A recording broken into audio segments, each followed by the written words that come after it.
الصلاۃ والسلام علیک یا سیدی یا رسول اللہ وعلی آلک و صحابک یا سیدی یا حبیب اللہ۔ سامعین محترم، اعتکاف کے اقسام اور اعتکاف کے لغوی معنی آپ کے سامنے بیان کرنے لگے ہیں کہ اعتکاف کے لغوی معنی ایک جگہ پر اپنے آپ کو پابند کرنے یا روکے رکھنے یا ٹھہرے رہنے کے ہیں، اور اعتکاف کی اقسام تین ہیں۔ نمبر ایک، واجب اعتکاف، وہ اعتکاف جو نظر یعنی منت ماننے سے واجب ہو جائے یا کسی مسنون اعتکاف کو فاسد کرنے سے اس کی قضا واجب ہو گئی ہو تو اس کو اعتکاف واجب کہتے ہیں۔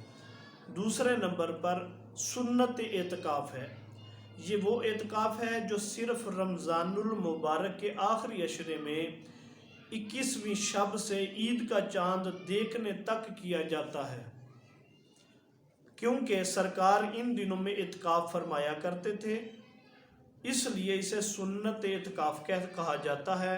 اور یہ اعتکاف سنت موقدہ علی الکفایہ ہے، یعنی پورے شہر، گاؤں یا بستی میں کسی ایک نے کر لیا تو سب کی طرف سے ادا ہو گیا، اور اگر کسی نے بھی نہ کیا تو سبھی مجرم ہوئے۔ تو یہ ضروری ہے کہ رمضان کی 20ویں کو غروب آفتاب سے پہلے پہلے مسجد میں بنیت اعتکاف موجود ہو اور عید کا چاند دیکھ کر غروب آفتاب کے بعد مسجد سے باہر نکلے۔